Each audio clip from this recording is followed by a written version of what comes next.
Allahu Akbar, Allahu Akbar. Allahu Akbar, Allahu Akbar. Ashhadu an la ilaha illallah. Ashhadu an la ilaha illallah. Ashhadu anna Muhammadan Rasulullah. Ashhadu anna Muhammadan Rasulullah. Hayya as-salah, hayya as-salah,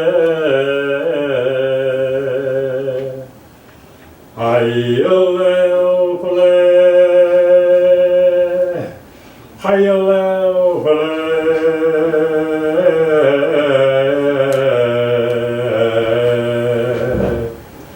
Allahu Akbar, Allahu Akbar. La ilaha illallah. A'udhu billahi minash shaitanir rajeem. Bismillahir rahmanir rahim. Alhamdulillahi rabbil alameen. Wa nasta'inuhu wa nastaghfiruhu wa nu'minu bihi azza wa jalla. Wa nashhadu an la ilaha illahu wahdahu la sharika lahu. Wa nashhadu anna Muhammadan abduhu wa rasuluhu sallallahu alayhi wa sallam. We seek refuge with Allah from the rejected enemy, Shaitan.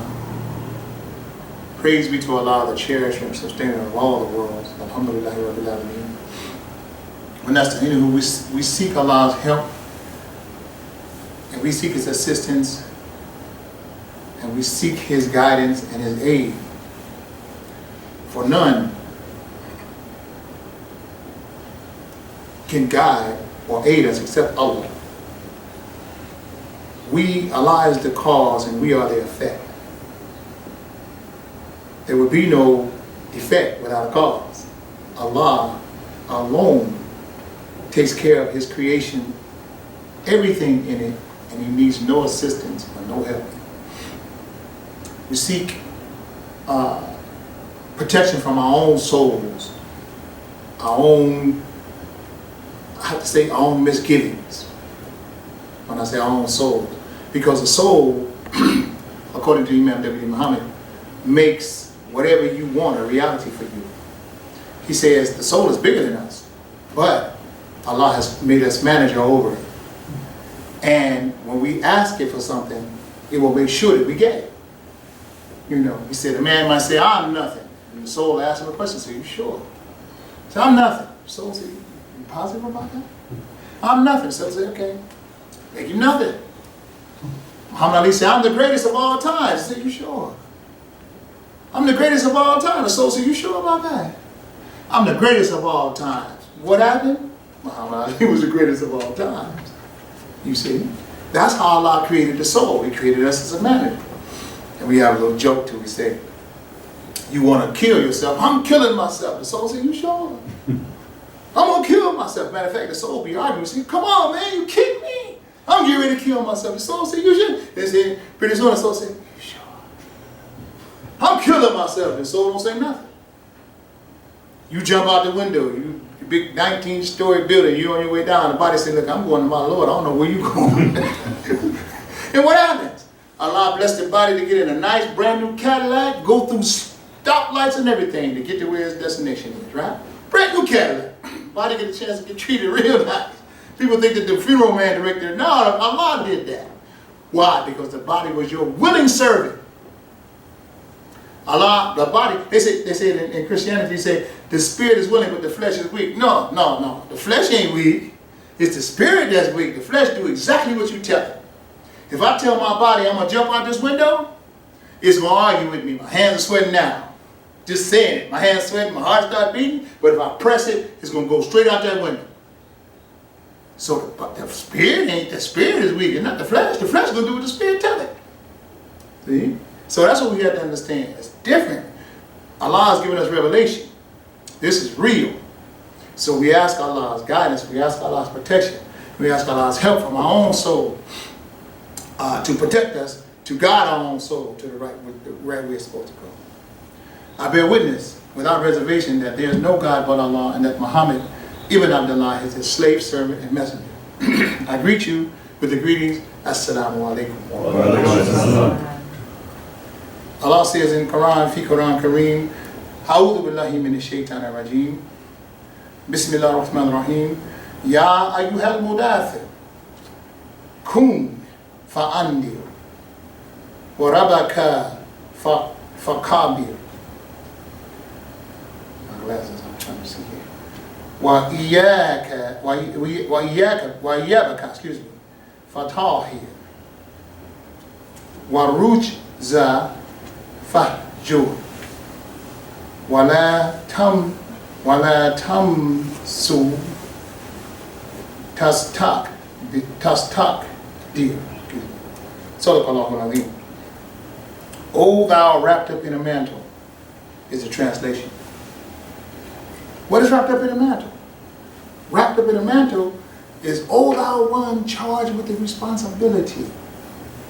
O thou one charged with the duty. What duty are we charged with? We are charged as Muslims with the duty of the exemplification of Prophet Muhammad's character. That's our charge. Do people want to see Prophet Muhammad? He's not here physically. Where are they going to see him? They have to see him through our deeds and our actions, our behavior. That's how they see Prophet Muhammad. Our behavior. And the closer we understand the Prophet Muhammad's behavior, the closer the society will be able to heal, because society is in bad shape right now. They're in big trouble. Why? Because the presence of Muhammad is not here. Allah sent Prophet Muhammad to mankind, not the Muslims. Mankind.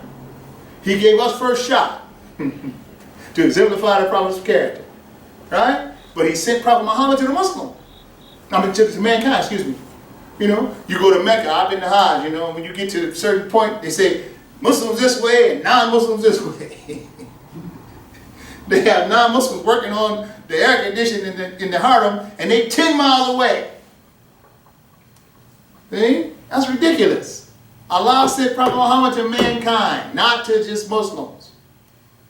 Now, don't get me wrong, you got some crazy people, and they want to protect the masjid and the Haram, and I understand that. But it's for mankind. How are they going to see the exemplification of Muslims if they can't see the Muslim behavior? O thou wrapped up in a mantle, O thou charged with the responsibility to exemplify the example of Prophet Muhammad. That's us. That's who we're supposed to be. That's what we're supposed to do.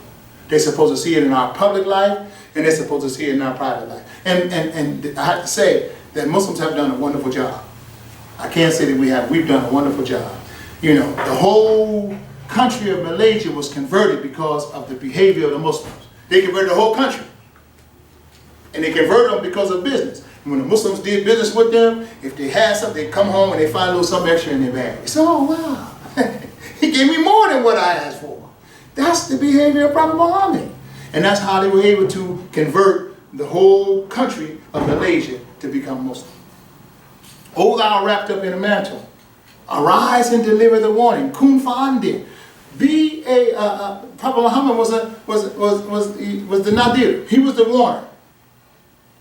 Warn what? You have to warn mankind. You know?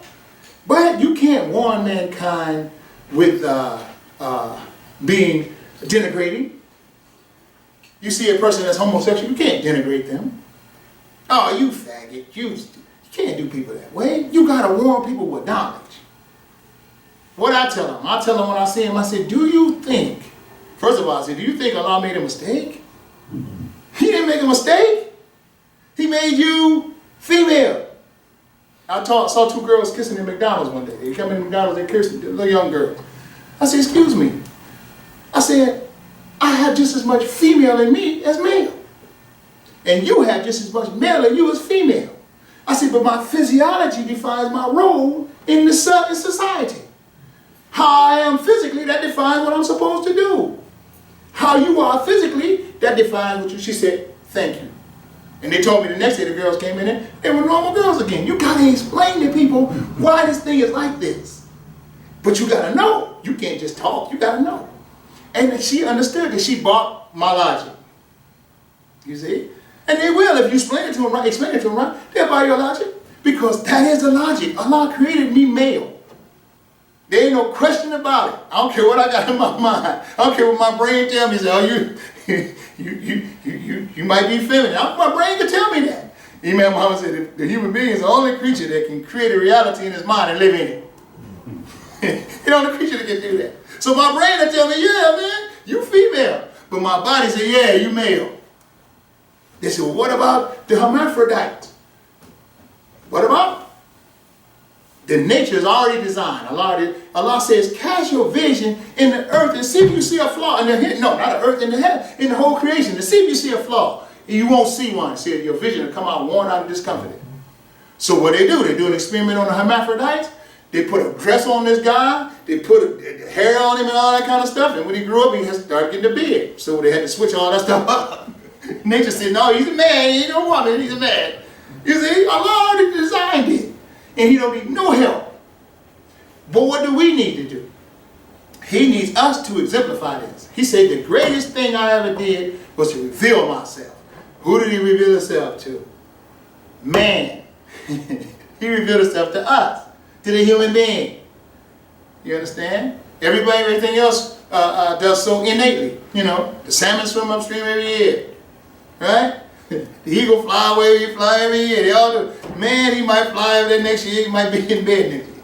You understand? So Allah revealed himself to us. And Allah says, through the Prophet Muhammad sallallahu alaihi wasallam, said, I have not created anything greater than the intellect.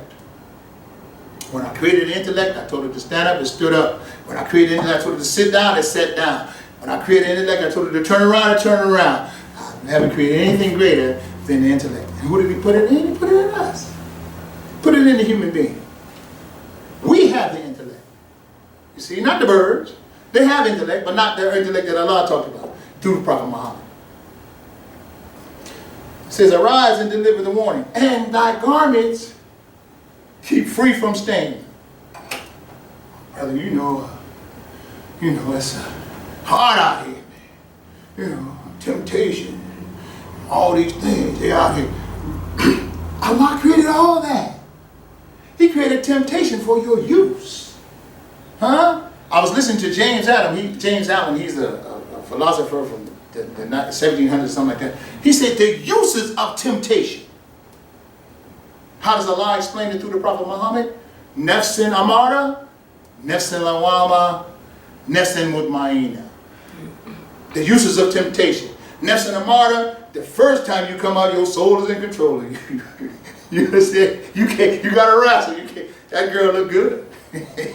Oh, let me try that. Whatever that is. Huh?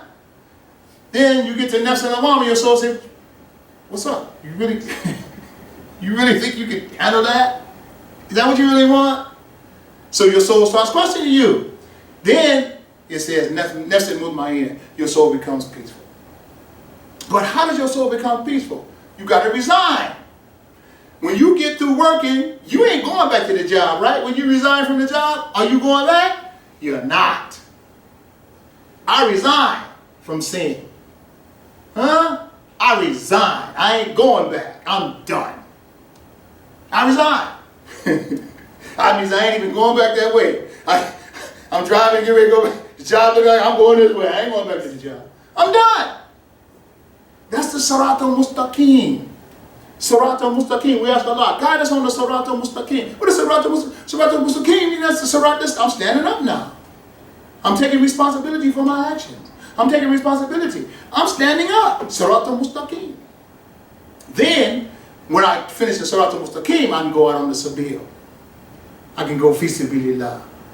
Huh? I got to be vertical before I can go horizontal. And what does that look like? That's a cross, ain't it? Huh? Vertical first and horizontal. Oh, hey, he Muslim. You talking about Christian, that cross? Oh my God. Listen, what does the cross mean? You at the crossroads, that means you got 4 directions to go. North, south, east, or west. That's what the cross means. You got a direction. That cross means direction. See? 4 directions. North, south, east, and west. Allah created all this. Allah created this.